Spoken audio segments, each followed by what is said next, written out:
After taking down the Trojans, the Oregon Ducks sit one win away from a guaranteed spot in the college playoffs. And that one team is the dreaded Huskies. All that and more here on the Ducks Confidential Podcast. I am Aaron Fentress of the Oregonian OregonLive, and he is George Wrighster of the Unafraid Show and the CW. What is up, my man? Man, what's up, man? The team is sitting here at 10-1. 10-1. I had them 10-2, so they got to lose this week for me. You had them 11-1, so I told you, hey man, one of us shall be right. Yeah, we'll see. Before we get to talking about the game, I like my chances though. I actually do as well. I got a new reveal here. Actually, I got this in the mail a while ago, and I got lost in the shuffle on the counter, which I get a little cluttered sometimes. But it's a new George Wrighster. Look at that bad boy. Yeah, that's a good one right there. That's a hollow right there, too. Yep, Donovan Elite, number to 500. Yeah, I have one of those right here. It's red, numbered to 49, that you got a 48, that exact same card. Mm-hmm. And then I have the one that you have up there, too. I think I saw a red 49 online, and I think it was maybe like $6 or $7. I was like, yeah, that's too rich for my blood. That's too rich for my blood, buddy. I actually found, the college set called HIT?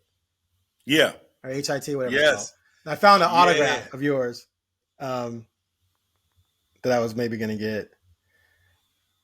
So, I got one of the HIT ones up here, too. It's faded a little bit, the signature. Like, I can't even see the signature on it anymore. It just looks like a silver sticker sitting there. All right. Well, hey, this was one of those games where it went pretty much the way both of us thought it kind of would go. USC did some damage on offense. Ducks made them one-dimensional, held them to 52 yards, 57 yards rushing, whatever it was. That enabled them to get after Mayava and force him into some mistakes, even though they were able to make plays, and they did get a lot of PIs. There's a lot of times they threw it up, and they got the flag. But at the end of the day, they couldn't put together enough plays to compensate for the fact that their defense was getting shredded, which is something. Do you know what that's called? That was going to happen. What Mayava was doing? You mean throwing it up for? No. Yeah, that's called when he's throwing it up for grabs. It's called a chuck and duck. Chuck and duck. like he's chucking it up and just ducking. And credit to Jacoby Lane, because he made a couple of those catches. And 16, the true freshman, he made a nice catch on the touchdown pass, the throw from Lemon, Makai Lemon. Yeah, but those are ill-advised throws. Like, can we like just acknowledge that these are ill-advised throws? And then also, but they're semi-advised because your receivers are ballers, right? Yeah, it's like Randy Moss. There's a lot of ill-advised throws in the direction of Randy Moss, but yes, Randy Moss. Yes, and probably out of the 5 DPIs, I thought 3 of them at least 2 could have seriously or should have been called OPI. Like, we got 2 hand shoves in the back, and then one of them should have been a no call for sure. The one on Canada on the sideline, he didn't even touch him. And then we have and then 2 I can give you if you're calling it tight. Gotcha. But the good thing is that even though they gave up 300 passing yards, the DBs were still sticky though. Like, they were, like, people weren't running wide open. Right. This was, They were well earned. They were almost NFL style. Like, guys, the windows were small. Quarterback's good. You got good receivers, and they made plays. But if that's all you have, and you got to score 45 to win, that's tough, right? Because you couldn't use the run game. And the 2 interceptions came on a 3rd and 13 and a 4th and 10. So down in distance matters. And that can be impacted when you're not running the ball well, which credit to Oregon's defense. All right, let's start off with these 3 words. For me, man, more to Sadiq. Good Lord, man. That guy is ridiculous. And, early in the season, it's a little disappointing. He had 1 catch, 2 catches, then 4 against Oregon State, for a touchdown, but they were blowing him out, right? So, he wasn't in the game, the full game. They didn't need to throw the ball around. Then he goes off. Well, not goes off. 6 catches at Penn State.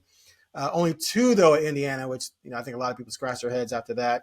Then he has a big game at Rutgers. Didn't do much. It was Wisconsin, but they only threw the ball for like 90-something yards in that game, right? And then he didn't play at Iowa, but comes back with 8 for 96 and a touchdown against Minnesota. And then this game, 6 for 72 for 2 touchdowns. With all the injuries at receiver, mitigated in a big way because your lead tight end is basically a wide receiver, just in a big yoked body. And he's just phenomenal. I do hold my breath. I asked Lanning this. I said, do you ever hold your breath when he hurdles people? He said, no. But I do, because I'm like, oh my God, he's going to get flipped up or something like that. As a player who hurdled all the time, I used to hear that. Wait, you hurdled? Bro, yes. Your big ass hurdled?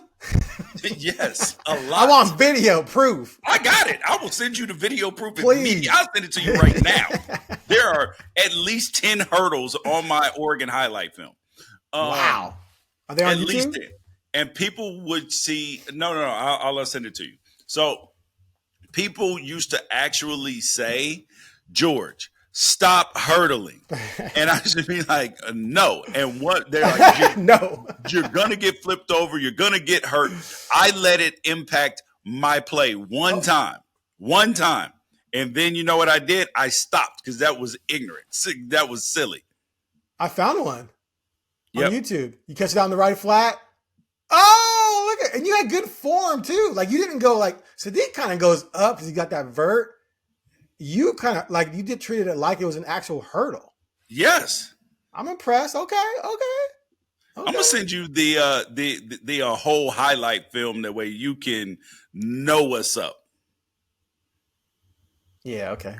I might carve out some time for that. Anyway, very impressive performance by Sadiq. I'm kind of sad now because the season's almost over. I want him to come back and have 1,000-yard season, but I guess he's got 8 touchdowns now, which puts him, I think, 1 or 2 off the record for tight ends at Oregon. Yeah, that's crazy, dude. I know. Hey, if Dante Moore doesn't overthrow him in the Minnesota game and he's down on the 1, bro, he has a lot of touchdowns. But here's the thing, and I mean this with all humility possible and honesty as possible. Okay. So I believed, and still do, that I was Oregon's best athlete at tight end of all time. Okay. Wait. What about Colt? Hold on. Let me. Believed before Colt. Okay, go ahead. Sorry. And then I saw Colt Lyerla, and I was like, oh, this dude's a hell of an athlete. Right. Now, granted, guess who else? Guess who was maybe the first Oregon tight end who had a rushing touchdown? Poppy-Collar. But and then Colt Lyerla, I thought they because of the way that they did the offense, I thought that they used him in ways that I could have been used. However, he took the title, right, of most athletic Oregon tight end of all time. And then behind me would probably be like Rosario, maybe. But Rosario's nice. You look at Kenyon Sadiq, savage. He looks like he was created in a lab. He looks like a mutant. He looks like he needs to be drug tested. He looks like he was carved out of granite, marble. And you would think that this big muscle-bound, dumbbell-eating dude would be a stiff, and he's not. Like, he is out there. It is poetry in motion. Okay, he's better than I thought he was, and I thought he was good because the way he catches the ball is elite. Right. It is elite. He is a combination. Like, if you look at the 2 tight ends that were taken in the first round last year, he is a better route runner and catcher than Colston Loveland. And he's a better blocker than Loveland. But the kid from Ty Warren, he's a better catcher of the football because Ty drops too many balls at times.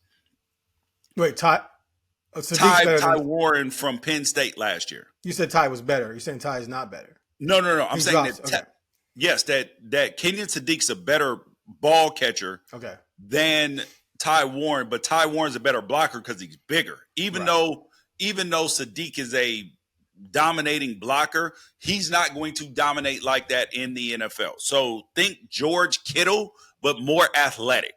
Yeah, he's way more athletic than Warren too. Obviously. Yes. Yeah. So is he top 10 pick, you think? He's creeping into that territory. He's creeping into that. Loveland went 10 and Warren went 13, something like that. Yeah, he is creeping into, like, we're talking Kellen Winslow type good. Yeah. I mean, I don't even have enough. Like, in the beginning of the season, I was like, I know he's good. He's talented. He's a little stiff for me. And now I'm like, oh, this ninja is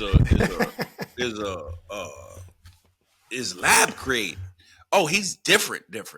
And then you're like, we weren't using him right last year. He had some pretty good tight ends last year.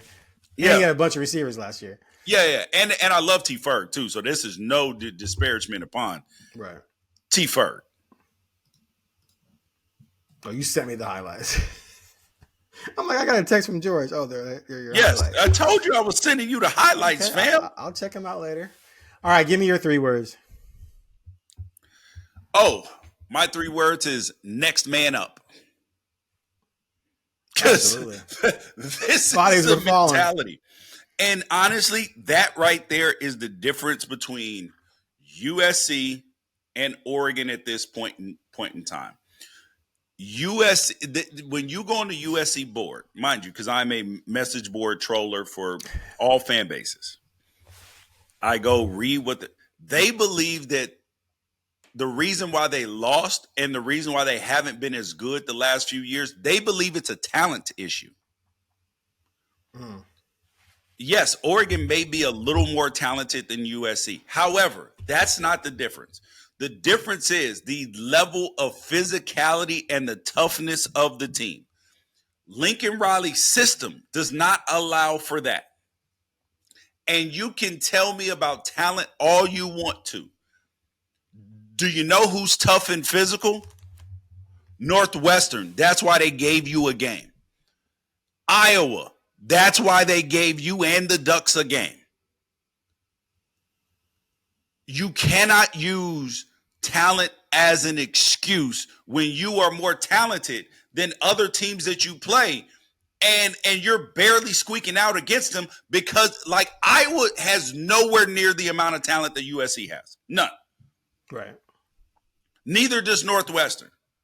But do you know why they give – and even in the Oregon-Northwestern game, in the Oregon-Iowa game, the reason why they give you trouble, even though that you won those games and, you know, in the Northwestern game you pulled away and all that stuff, is because you're more talented, but you matched their physicality and you exceeded their physicality in some ways. USC cannot do that because Lincoln Riley's system, he can be offensive genius all you want to.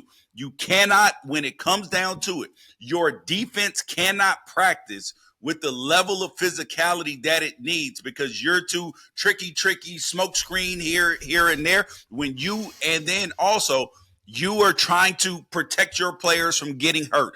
Dan Lanning clearly has the team juggling chainsaws at each other at practice because every week you're like, God damn, how did this dude get hurt? So, hey man, next man up. The weak and the weak, the sickly, they will fall off the boat, and the strong shall survive. Clearly, yeah, all the passing is cute. You gotta be able to do things at the line of scrimmage, but it's even in the pass game too. It's in the pass game, the run game, like the level of, like, think about what we have complained about this year about Oregon's defense. The only thing we've complained about is the level of physicality with the linebackers meeting people in our holes. And now that has stepped up. Like, that's the only complaint that we've been able to have about this defense all year. And that is even changing. So that if that's the only complaint, Like there is no point in time that a coach leaves an Oregon game and he's like, "Damn, they're not as powerful or soft as I mean, they're softer than I thought they were." You never think that. All right, you got some grades? Yes. What are your grades? So the offense, I'm going to give an A. I agree. I'm going to give Will Stein himself. I'm going to give Will Stein a B. Only because of one play, that tight end quarterback sneak. You're up 14 points at midfield. You are running the ball all over them. Just line them up and just don't be tricky. Just line them up. Just run them over. You go up 21 at that because they clearly can't stop you. You go up 21 and the game's over. Like they're going to quit at that point in time. Miami's going to throw you a couple picks. You're going to end up by probably 20, 28 points, and then you win by 21. That's a whole different story. Even though I'm happy with the win, that one call took Will Stein down from an A to a B. You know what, though? I'm with you. Sometimes getting too cute doesn't work. It was results-based. You just have to line up. Right. Yes. But I give USC credit for that because it was pretty sneaky. Yes. And in theory, it should have worked. You only need 1 yard. But USC was on it. So I kind of give them credit for that.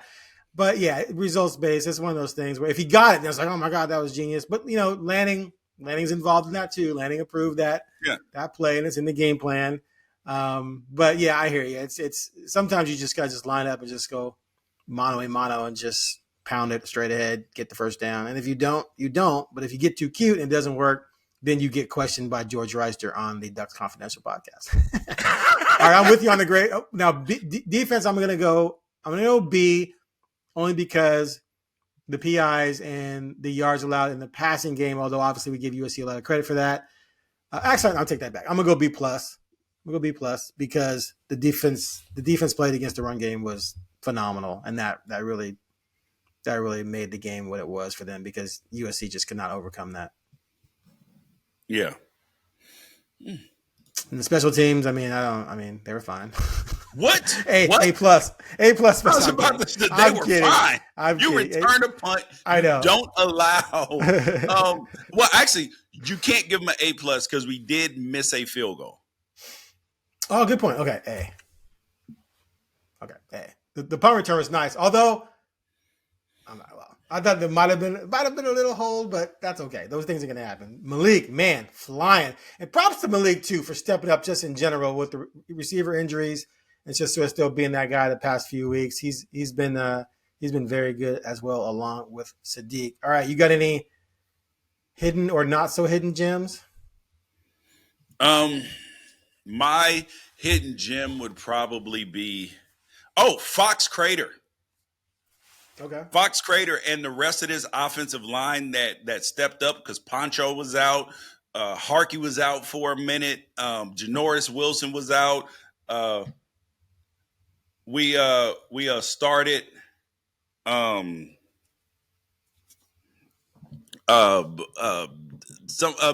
Isaiah World didn't start the game either.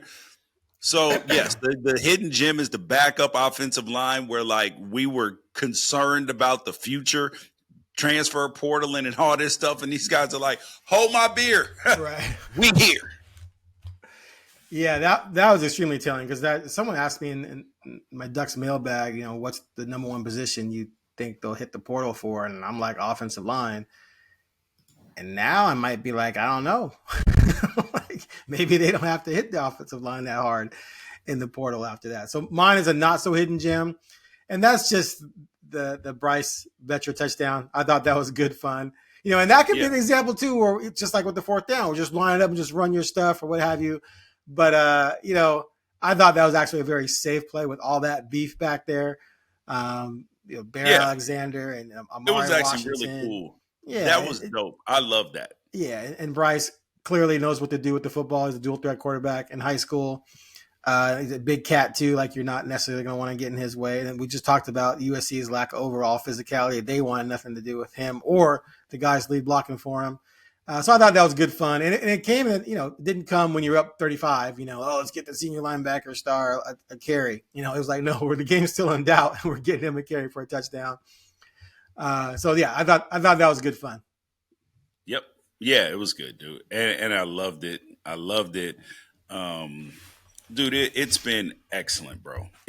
Watching this team and their growth, honestly, has been the most exciting part of it, because it's like I've been trying to say all year on this podcast, Aaron, that you do not have to be the finished product in the beginning, where when it was a 2-team playoff, 4-team playoff, you had to be impressive all year. Mm-hmm. And then they were going to try to find a spot to ding you and be like, I don't know about this and that's and this. Well, now with the 12-team playoff, there's more leeway there. So now you don't even have to be your best version of yourself. You just got to find a way to win football games. Right. And that's what they've done, is find a way to win football games. They are clearly peaking in the right direction and moving in the right direction right now, which honestly is the most exciting thing for this season, because you got to beat UW. If you take care of business at UW, here's the scenario, Aaron. Wait. And you tell – huh? You're jumping ahead a little bit. Never mind. Go ahead. Okay, so I was going to ask you, what do you want? What do you think is better for Oregon at this point in time? Because if you go to the Big Ten, so there's still a path to go to the Big Ten championship, beat UW, and then Michigan beat Ohio State, which is clearly within the realm of possibility, right? Sure. Because they've won the last 4 years in a row, and last year felt improbable. Right. So now, with how hurt Oregon is, do you want to play next week in the Big Ten championship against Indiana, and then get 24 days or 24 or 25 days off in between to get 100% healthy before the bowl game, which was tough on the team last year because you have the big layoff? Or do you want to, and then if you go to the Big Ten championship game and lose, now you end up in a spot where you're playing 2 weeks later or 10 days later. And then you end up, or the other option is Ohio State beat Michigan, and then you're off for over 2 weeks. Because it would be the 19th or the 20th, right? So it'd be 3 weeks. Yes, exactly. Right. So you would be off for 3 weeks. Or almost 3.5, almost 4. Is that 4? No, this week. Okay, yeah, 3. It'd be 3. Sorry. Okay. And you would host. Yes. So you would end up. So the first round games are December 19th and 20th. Right. And even the carrot of, if you win the conference title, then you do jump to having a bye, and you're gonna be in the top 8, obviously.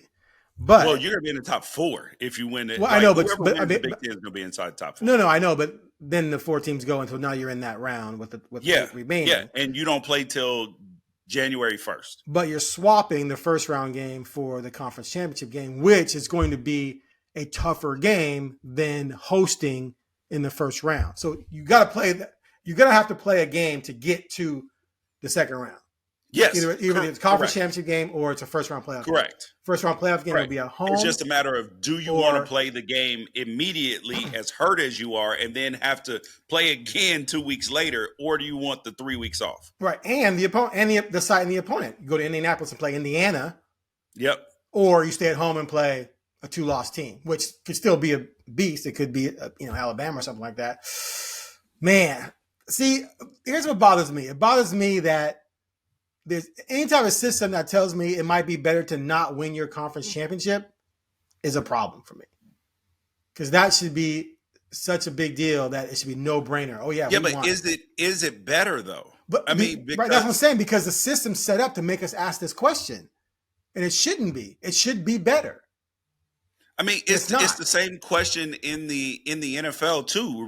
Remember, so many years that the teams that got byes kept on losing, and so they started asking, "Is it better to not have a bye?" So it's I don't think it's a college football problem. I think it's it's just an inherent. If you have a bye and then you've wrapped it up, do you rest your players, which the NFL used to do or not do, and the result of it? I just think it just presents some serious questions. Okay. But in the NFL, when you have the bye, you have the home game as well, and it's only 1 week. It's not multiple weeks, and it's not the difference between hosting and or going to neutral. Anyway, I think it's clearly, for me personally, I'd rather try to win the conference championship, but I get what you're saying, especially with last year. Ohio State didn't win. They weren't even in the conference championship game, and they won the national title. So yeah, if I'm Oregon, I'm thinking bigger picture, then yeah, I'm saying I'd rather be at home than have to play Indiana, and then maybe have to play Indiana for a third time. Who knows? And, well, I just want to be healthy. And then that factors into it as well, because why play? Yeah, I mean, if you're banged up, why do you want to play next week against Indiana? Like it's not an ideal situation. So yeah, I mean, I would say at the end of the day, although I don't like it, I agree that it's best for Oregon that Ohio State just takes care of business and beats Michigan, and then. See, damn it. I need better tape. George. That's hilarious. Anyway, all right. So in the polls, Oregon State at 5 in the coaches poll, moved up 1 spot over Ole Miss. I told people, relax on the Ole Miss thing. It was only a handful of points, and then the impressive win over USC moved them up by 6 points now. They're 6 points over number 6, Ole Miss. Of course, the poll that matters or the rankings that matter come out Tuesday. What do you think might happen in that? You think there's any movement for them there? Yeah, I do. I do think that the Ducks end up in front of Ole Miss because they played a ranked team, a team that's well thought of in USC. Right. I think that we end up, and Ole Miss the last 2 weeks has played the Citadel and had a bye. And then their next game is going to be against Mississippi State, and I'm not even 100% sure how that goes because of all the drama surrounding the head coach and everything else. Like, it's not a recipe for goodness. And then Oregon's going to play a team that's ranked even higher. So I think and more well thought of in UW. So I think that, and UW might actually end up ranked this week by the committee, even though the AP poll didn't rank them. And then you could get another ranked win. Yeah, so I think the Ducks, if they beat UW, they probably finish in the 5 spot. They're a move ahead of Texas Tech? Oh, no. Excuse me. 6 spot. Okay. 6 spot. And they could end up into the 5 spot depending on, and here's the crazy part, depending on what happens in the Big 12 championship. And also what happens in the SEC championship. Let's say that Texas A&M beats Georgia. And then Oregon's sitting at 11-1. And then Georgia loses in the Big Ten in the SEC championship, which I don't think would happen, but still.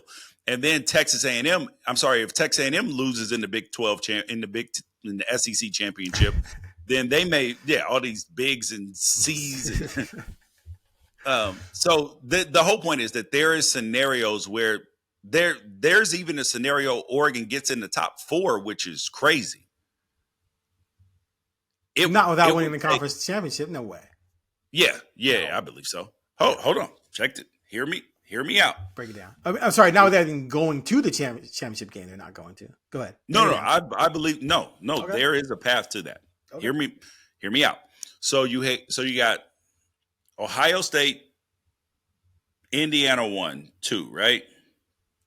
Then you got Texas A&M, Georgia, and if I'm right, and then you got Texas Tech, and then you got Oregon, which I believe will be number 6. Okay.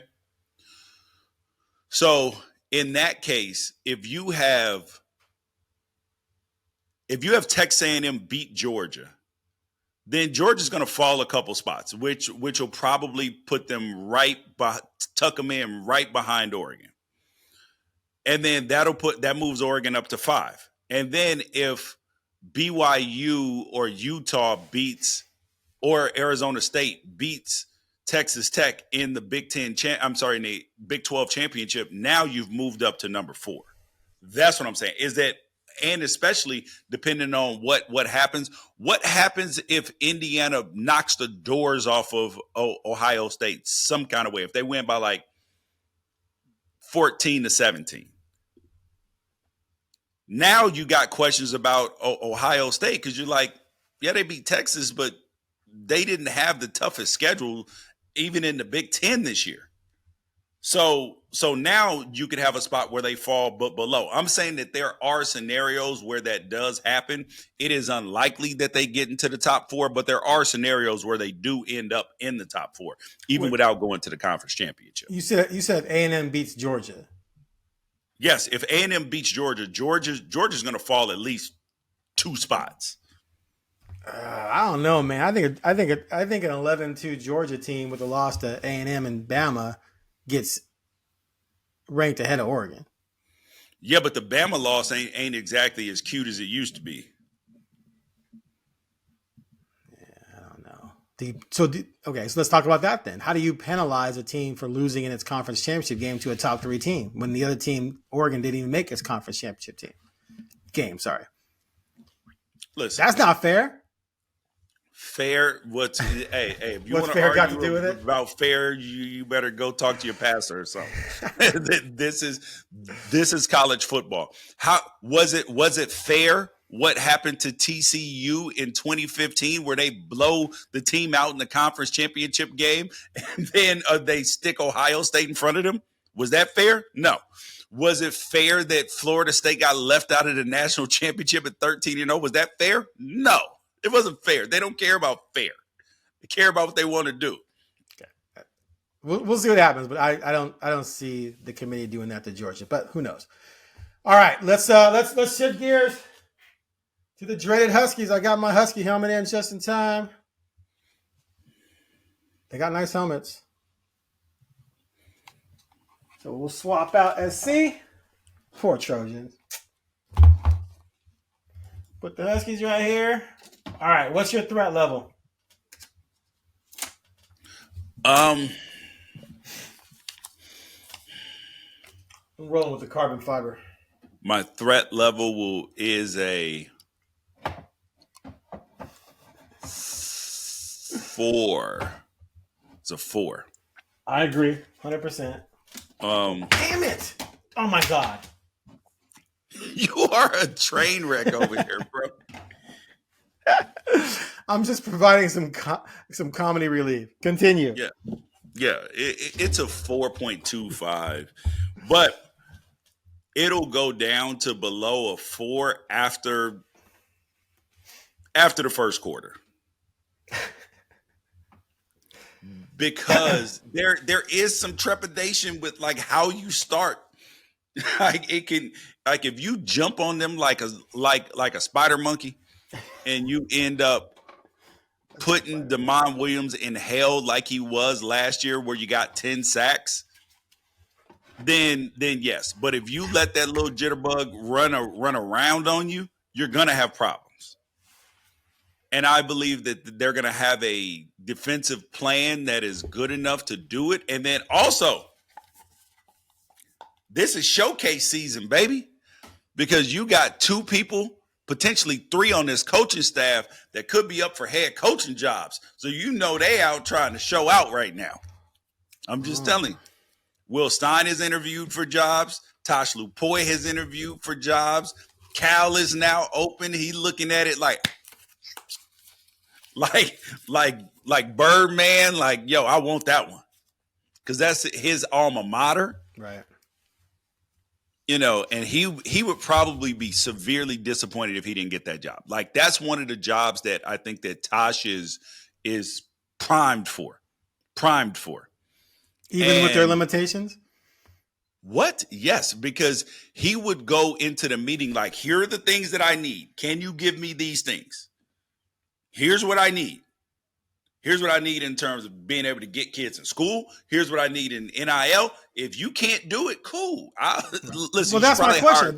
If they wouldn't make those adjustments for Wilcox, I mean, granted, Tosh is alum, I get it, but no, no, it's different because see, the difference is that Wilcox didn't demand it, and Wilcox didn't. He's not a relentless recruiter on that level. He's just not. And that was one of the things that I talked about. I was saying, if he gets this Oregon job, you got to bring in massive recruiters with him, like people who are going to be absolute dogs. He is a fantastic defensive coordinator. I do not, and honestly, I think he's a good leader.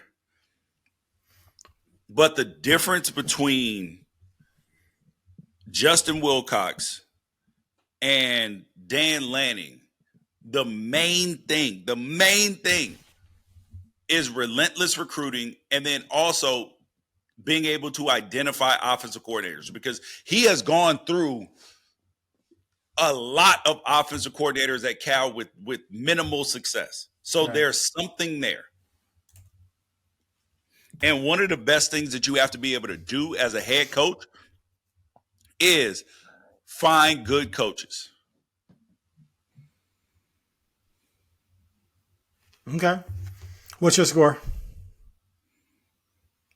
My score in this game. What am I doing? Washington's defense is better than USC's defense, but Oregon could have scored more than 42 in this game. Right. And I think Oregon kicks a couple more field goals. So I am going to go 38-24. All right, we're close. We're close. I'm 30 right now. Do we know? Wait, do we have a weather report yet? Oh, the weather's going to be cool. Like there's no weather issue. No problems. Okay. Yep. Yeah, I'm at 34-23 Oregon. I'm not impressed with UW.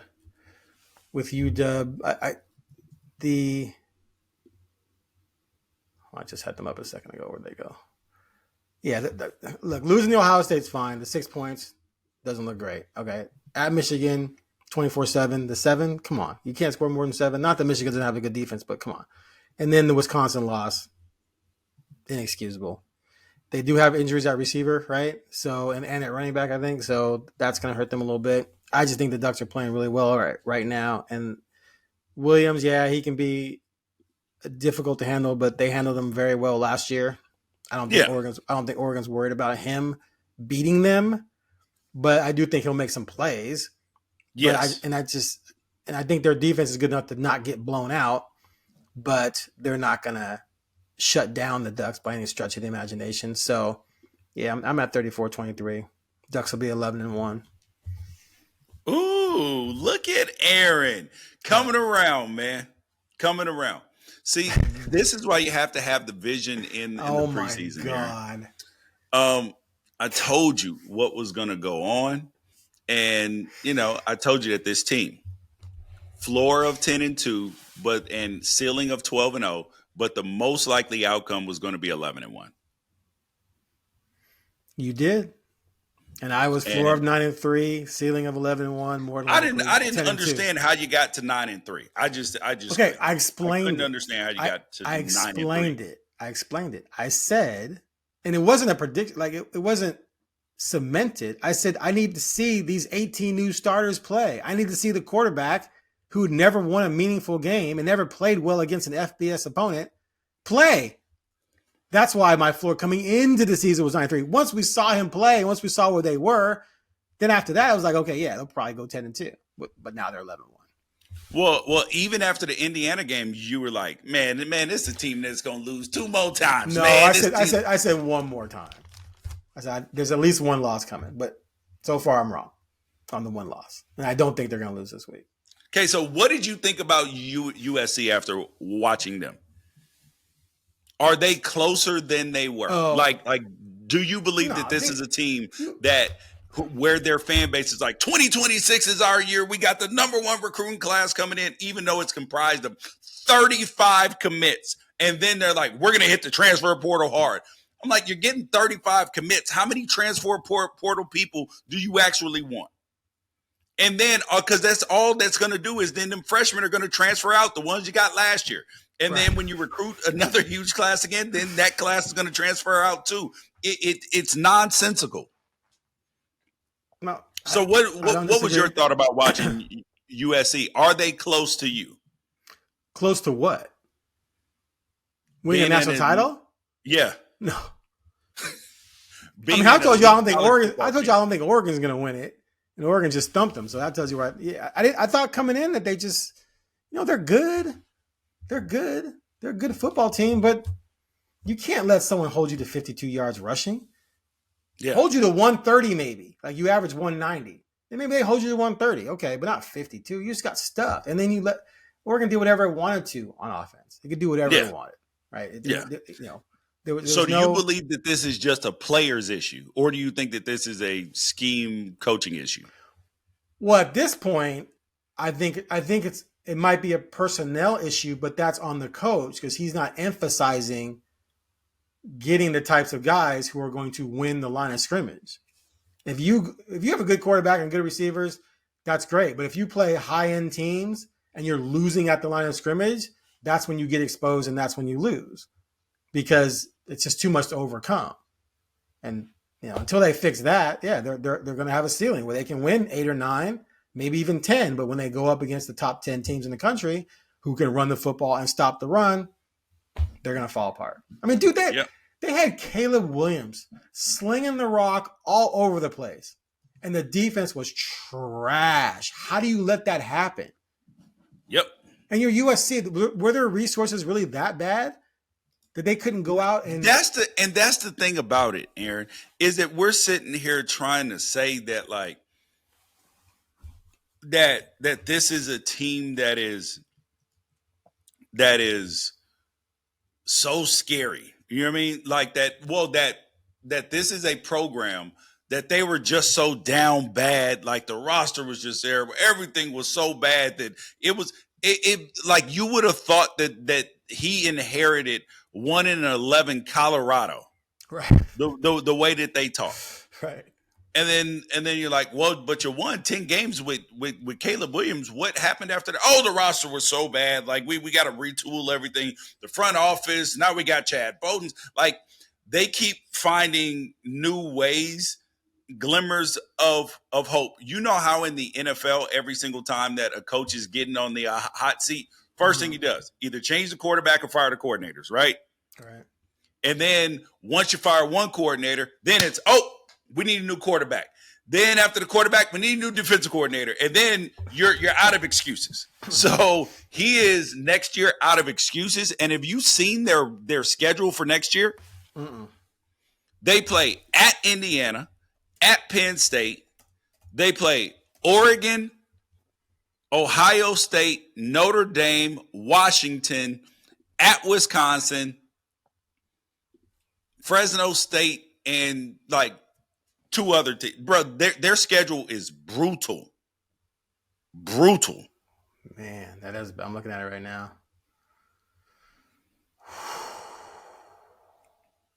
Tell me that's not a brutal schedule. Oh, Oregon's down there. Ooh, that'd be fun. I haven't been down there in a long time. Yeah, that's horrible. Especially if Penn State picks things back up. Yes. Like, how many of those games can you realistically win? Yeah, that's 6 very losable games. Yeah, on the Aaron Fentress scale of losable games, that gives you 6. That gives you 6. And that's, well, again, and how do you survive that if you can't rely on at least contending at the line of scrimmage? Yes, if you can't rely on your defense to save you sometimes. Right. So, yeah, that's, I don't know. A program like USC, to me, should be able to fix that issue. And that to me, is going to come down to the. And that's what I'm saying. It don't take 6 years to do it. Look at what. Especially in this day and age with the transfer portal. Yes. Look at what Kurt Cignetti has been able to do. Right. Look at how quickly Texas A&M has flipped things around. Look at Texas Tech. Bro, if it's taking you 4 to 5 years to fix it and you're at a major place, it's a problem. Look at Clark Lee at Vanderbilt, bro. He doesn't have the best players in the whole world, but you know what? They are physical. Physical. Get physical. That was a jam Come back on. in what? Look at Virginia. 1981. Yeah, no, I'm with you, dude. It's perplexing, but some coaches, especially offensive-minded coaches who want to throw the ball over the place, they don't always think about that part of the game. Yeah. But then you got people complain at Oregon sometimes because Mario didn't open it up more.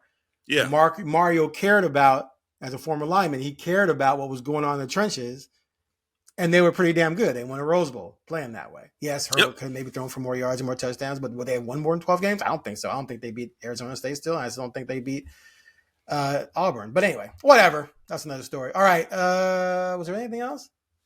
I feel like there's something else I wanted to ask you. I think that's it. You got anything else on your mind? No, sir.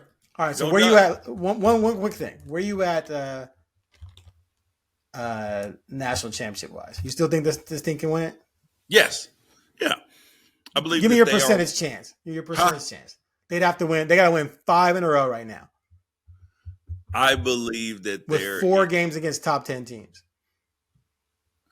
I believe that there would be.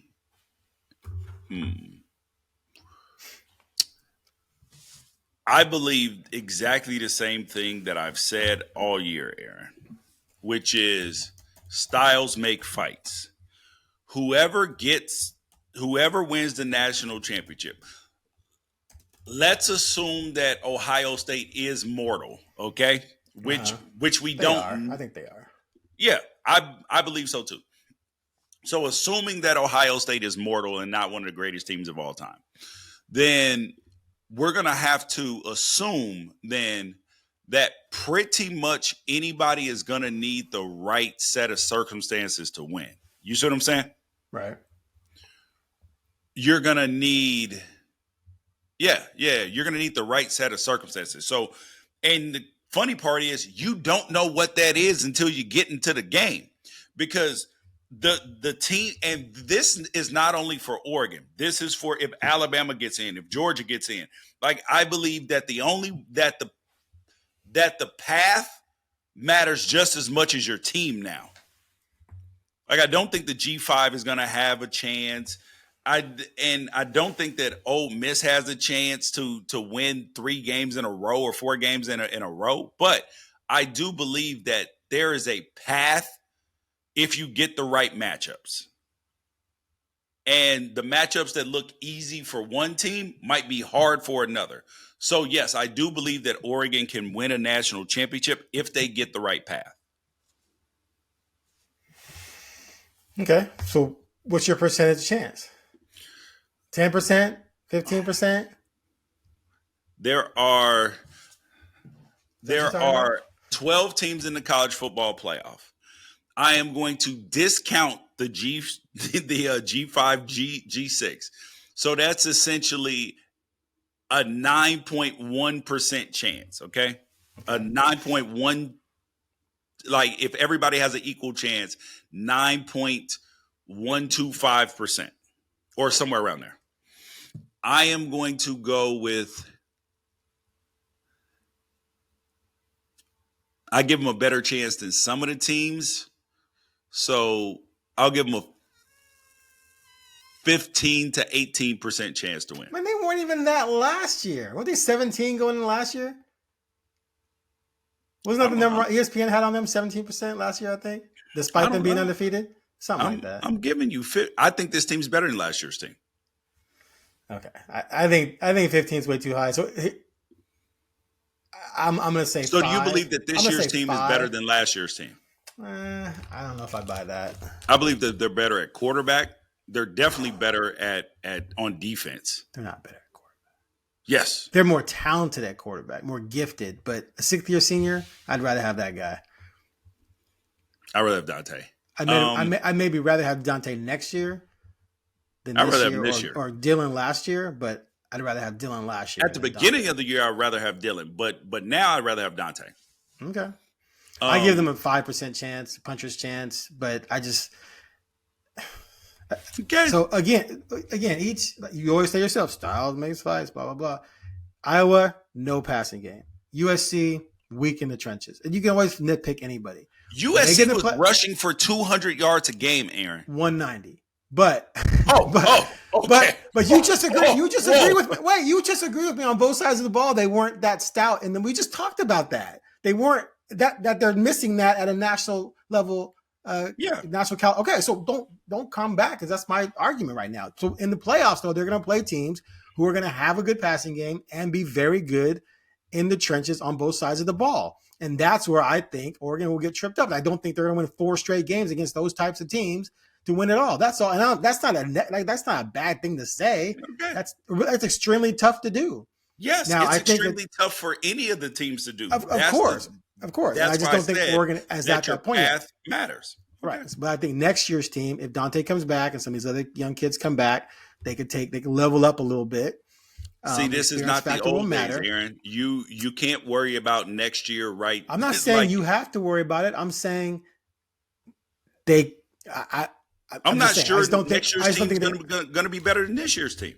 Well, yeah, they're going to have to make some other moves in the transfer portal. I get that. But anyway, we'll see. That's why they play the game. Yep. But at least you're at like 15, 17%. You're not running around over 50 or anything like that. What? No. That means you admit there's an 85% chance they're not going to win it. So therefore, I can live with that. But here's the thing. I would not give any team above a 24% chance to win. That's fair. Yeah. I think 15 and 17 is too high, but whatever. It doesn't matter. It doesn't matter because they're going to play the games, baby. Yes. And truthfully, here are the only teams that I would give a better chance to. I would give a better chance to Ohio State. I would give a better chance to Indiana. No. Georgia. Texas Tech. No. Ohio State, Texas Tech, and I would give Georgia and Oregon equal chances, and then everybody else would be lower for me. I think Georgia wins that game by 10 against Oregon, but Oregon would be favored against Georgia, just so you know. I'm just saying. Okay, I know. That's fine. Oregon was favored against UW.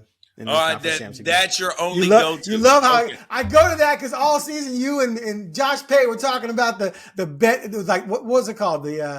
What's he call that? The betting odds rankings based on the Vegas rankings, and they always have Oregon ahead of UW. Of course, it's not foolproof, bro. It's not. I know, and I don't hold him against him. I don't hold it against you. It's based on, like he said himself. He said it's not. It's just based on the actuality of what the better would be. But we know. But I'm not basing anything on Vegas and the wise guys. Yes, I'm just talking about Georgia in particular because there's not a year that Oregon would have been favored against Georgia. And I do think that means that there is some – I mean, obviously, you still got to go out there and play the game, but I do believe that means that there's something there. Is there a line right now on that? On a potential matchup? Yes. Yeah. On the future potential matchups, the only teams that Oregon would not be favored right now against are Ohio State. Indiana would be a slim, like a 1.5 point favorite on a neutral field. And there's one other team. That might be it. Oh, no, Notre Dame. It would be a 1.5 point one as well. That's just crazy talk. All right, whatever. Hey man, I don't make the odds. I just